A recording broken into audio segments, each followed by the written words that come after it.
ಓಂ ವರಾಕ್ಷಮಾಲಾ ಭಯಟಂಕಹಸ್ತಃ ಸರೋಜ ಕಿಂಜಲ್ಕ ಸಮಾನ ವರ್ಣಃ ತ್ರಿಲೋಚನಶ್ಚಾರು ಚತುರ್ಮುಖೋ ಮಾಂ ಪಾಯಾದುದೀಚ್ಯಾಂ ದಿಶಿ ವಾಮದೇವಃ. ಓಂ ತತ್ಪುರುಷಾಯ ವಿದ್ಮಹೇ ಮಹಾದೇವಾಯ ಧೀಮಹಿ ತನ್ನೋ ರುದ್ರಃ ಪ್ರಚೋದಯಾತ್. ಶ್ರೀ ಗುರುಭ್ಯೋ ನಮಃ. ಹರಿ ಓಂ.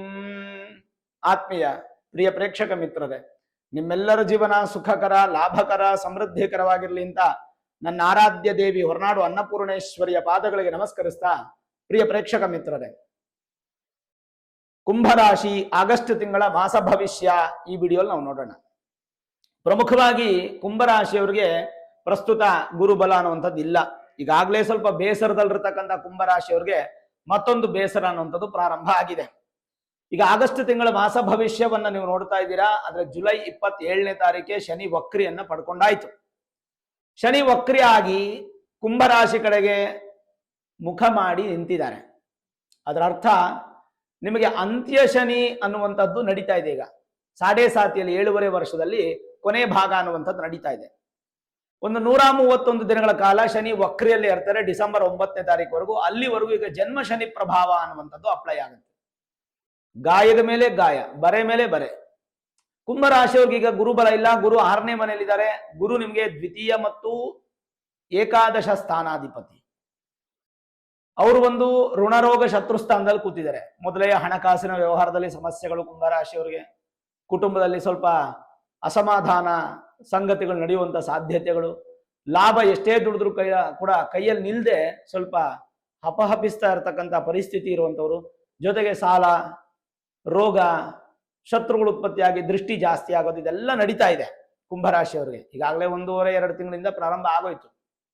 ಇದ್ರ ಜೊತೆಗೆ ಈಗ ಶನಿ ವಕ್ರತ್ವವನ್ನು ಪಡೆದು ಒಂದು ಸ್ವಲ್ಪ ಸಮಸ್ಯೆ ಮಾಡ್ತಾ ಇದೆ. ಹಾಗಾಗಿ ಎಚ್ಚರಿಕೆಯಿಂದ ಇರಬೇಕಾಗತ್ತೆ. ಉದ್ಯೋಗ, ಎಸ್ಪೆಷಲಿ ಕುಂಭರಾಶಿಯವರು ಉದ್ಯೋಗದಲ್ಲಿ ಬಹಳ ಜಾಗರೂಕತರಾಗಿರಿ. ಚೇಂಜ್ ಮಾಡೋದು, ಬದಲಾವಣೆ ಮಾಡೋದು ಅದೆಲ್ಲ ಈಗ ಮಾಡ್ಲಿಕ್ಕೆ ಹೋಗ್ಬೇಡಿ.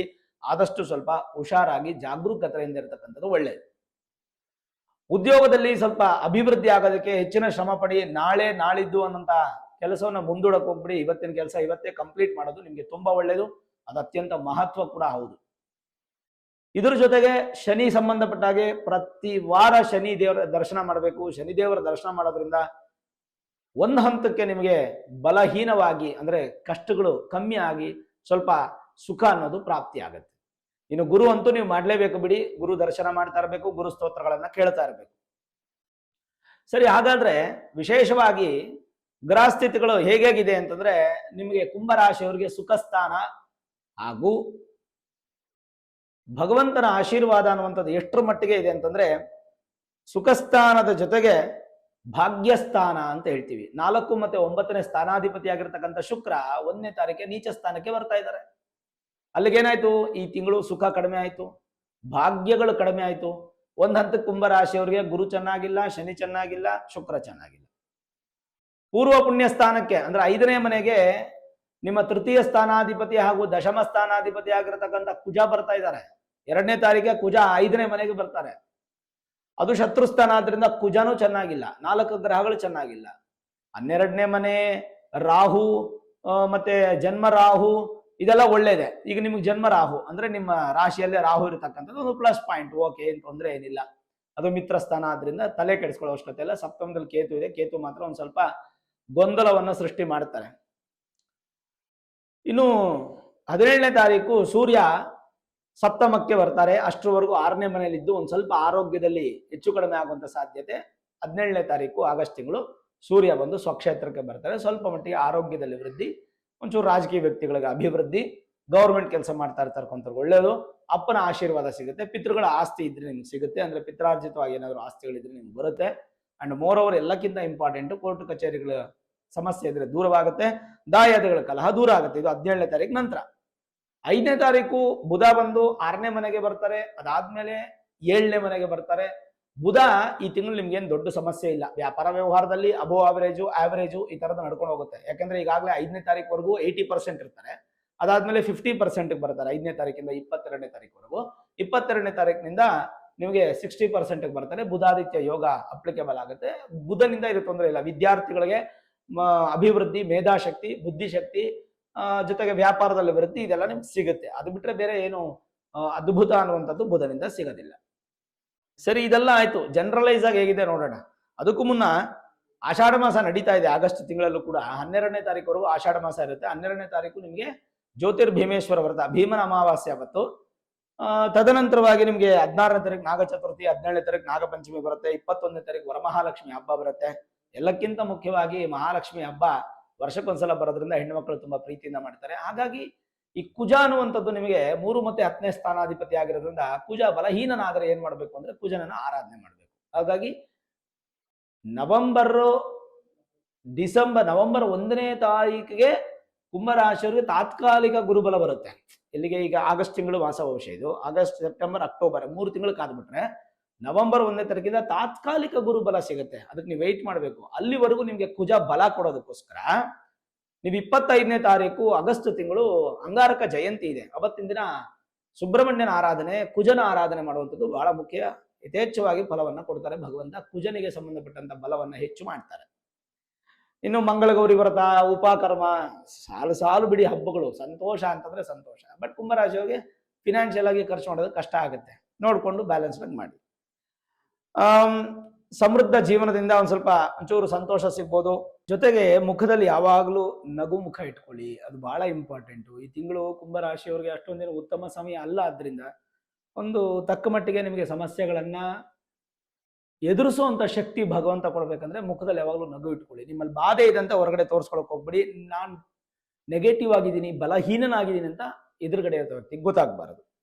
ಇನ್ನು ದೀರ್ಘಕಾಲದ ಸಮಸ್ಯೆಗಳಿಗೆ ಪರಿಹಾರನ ಹುಡ್ಕೊಳ್ಳೋಕೆ ಪ್ರಯತ್ನ ಪಡ್ತೀರಾ. ವ್ಯಾಪಾರದಲ್ಲಿ ಏನು ದೊಡ್ಡ ವ್ಯತ್ಯಾಸ ಆಗಲ್ಲ. ನಾನು ಈಗಾಗಲೇ ಪ್ರಾರಂಭದಲ್ಲೇ ಹೇಳಿದಂಗೆ ನಿಮಗೆ 1ನೇ ತಾರೀಕಿಂದ 5ನೇ ತಾರೀಕುವರೆಗೂ 80% ಇದ್ದು, ಆಮೇಲೆ 50% ಬರುತ್ತೆ 22ನೇ ತಾರೀಕುವರೆಗೂ. 22ನೇ ತಾರೀಕು ನಂತರ 60% ಬಂದು ಬುಧಾದಿತ್ಯ ಯೋಗ ಆಗುತ್ತೆ. ಅದರದ್ದು ಏನು ಸಮಸ್ಯೆ ಇಲ್ಲ. ನೂತನ ವಾಹನ ಯೋಗ ಬೇಡ. ವಾಹನ ಚಾಲನೆಯಲ್ಲಿ ಜಾಗೃತಿಯಾಗಿರಿ, ಅದು ತುಂಬಾ ಒಳ್ಳೇದು. ಯಾಕೆಂತಂದ್ರೆ ನಿಮ್ಗೆ ಶನಿ ಬಂದು ಈಗ ವಕ್ರಿ ಆಗ್ತಾ ಇರೋದು ಒಂದಾದ್ರೆ, ನಿಮ್ಮ ರಾಶಿಯಿಂದ 8ನೇ ಮನೆ ಅಷ್ಟಮ ಶನಿ ಅಂದ್ರೆ 8ನೇ ಮನೆ ರಿಟೇಕ್ ಅಂದ್ರೆ ನಿಮ್ಮ ರಾಶಿಯಿಂದ 8ನೇ ಸ್ಥಾನದಲ್ಲಿ ಶುಕ್ರ ನೀಚನಾಗ್ತಾ ಇರೋದು, ಅದೊಂದು ತುಂಬಾ ಇಂಪಾರ್ಟೆಂಟ್. ಕೋರ್ಟ್ ಕಚೇರಿ ವಿಚಾರಗಳು ಇದೆಲ್ಲ ಸ್ವಲ್ಪ ಬ್ಯಾಲೆನ್ಸ್ ಮಾಡ್ಕೋಬೇಕು. ಏನ್ ತೊಂದರೆ ಇಲ್ಲ. ಸರ್ಕಾರಿ ಕೆಲಸದಲ್ಲಿ, ಕೈಗಾರಿಕೋದ್ಯಮದಲ್ಲಿ ತುಂಬಾ ಚೆನ್ನಾಗಿರುತ್ತೆ. ತೈಲ ಹಾಗೂ ನೀರಿನ ವ್ಯಾಪಾರಿಗಳಿಗೆ ಲಾಭದಾಯಕವಾಗಿರುತ್ತೆ. ಹೊಸ ಕೆಲಸ ಹುಡುಕ್ತಾ ಇದ್ರೆ ತಕ್ಕ ಮಟ್ಟಿಗೆ ಸ್ಟಾಪ್ ಮಾಡೋದು ಒಳ್ಳೇದು. ತೀರಾ ಕೆಲಸನೇ ಇಲ್ಲ ಅಂದ್ರೆ ಹುಡುಕಿ, ಇದ್ಕೊಂಡು ಬೇರೆ ಕೆಲಸ ಹುಡುಕ್ತೀನಿ ಅಂತಂದ್ರೆ ಬೇಡ ಅಂತ ತಾತ್ಕಾಲಿಕವಾಗಿ ನಿಲ್ಸೋದು ಒಳ್ಳೇದು. ಬಂಡವಾಳ ಹೂಡಿಕೆಗೆ ಈ ತಿಂಗಳು ಒಳ್ಳೇದಲ್ಲ. ಷೇರು ವ್ಯವಹಾರದಲ್ಲಿ ಚೆನ್ನಾಗಿಲ್ಲ. ಹೆಂಗಸರಿಗೆ ಬಂಗಾರ ಇತ್ಯಾದಿ ಕೊಳ್ಳೋ ಆಸೆ ಇತ್ತಂದ್ರೆ ಹಣ ನೋಡ್ಕೊಂಡು ಬ್ಯಾಲೆನ್ಸ್ ಮಾಡಿ ತಗೊಳ್ಳಿ, ತುಂಬಾ ಇಂಪಾರ್ಟೆಂಟು. ಇಲ್ಲಾಂದ್ರೆ ಮತ್ತೆ ಕ್ರೈಸಸ್ ಜಾಸ್ತಿ ಆಗಿ, ಟೆನ್ಷನ್ ಜಾಸ್ತಿ ಆಗಿ, ಸ್ಟ್ರೆಸ್ ಜಾಸ್ತಿ ಆಗುತ್ತೆ. ವಿದ್ಯಾರ್ಥಿಗಳು ಮಾತ್ರ ಒಂದ್ ಸ್ವಲ್ಪ ಎಲ್ಲೋ ಪರವಾಗಿಲ್ಲ, ಏನ್ ತೊಂದರೆ ಇಲ್ಲ. ಸಂಗೀತ, ಕ್ರೀಡೆಗಳಲ್ಲಿ ಹೆಚ್ಚಿನ ಆಸಕ್ತಿ ಸಿಗುತ್ತೆ. ತಿಂಗಳ ಅಂತ್ಯದಲ್ಲಿ ಒಂದ್ ಸ್ವಲ್ಪ ಕುಂಭರಾಶಿಯವರಿಗೆ ಚೆನ್ನಾಗಿದೆ ಅಂತ ಹೇಳ್ಬೋದು. ಆದಷ್ಟು ಆಹಾರದ ವಿಚಾರದಲ್ಲಿ ಜಾಗ್ರತೆ ವಹಿಸ್ತಕ್ಕಂಥದ್ದು ಒಳ್ಳೇದು. ಓವರ್ ಆಲ್ ನೋಡಿದಾಗ ಕುಂಭರಾಶಿಯವರಿಗೆ 1-2 ಪರಿಹಾರ ಹೇಳಕ್ಕಾಗಲ್ಲ. ಶನೇಶ್ವರನ ದೇವಸ್ಥಾನ ದರ್ಶನ ಮಾಡೋದಂತೂ ಮಾಡಲೇಬೇಕು. ಗುರುಗಳ ಅನುಗ್ರಹಕ್ಕೋಸ್ಕರ ಗುರುಸ್ತೋತ್ರವನ್ನು ಕೇಳಲೇಬೇಕು. ಅಂಗಾರಕ ಜಯಂತಿ ಬರುತ್ತೆ, ಅವತ್ತು ಅಂಗಾರಕ ಗ್ರಹ ಅಥವಾ ಕುಜಗ್ರಹ ಅಥವಾ ಸುಬ್ರಹ್ಮಣ್ಯನ ಆರಾಧನೆ ಮಾಡಿ.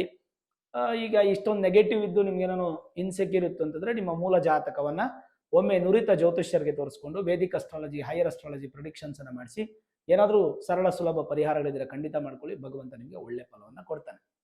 ನೋಡಿದ್ರಲ್ಲ ವೀಕ್ಷಕರೇ, ಆಗಸ್ಟ್ ತಿಂಗಳು ಕುಂಭರಾಶಿಯ ಮಾಸ ಭವಿಷ್ಯ.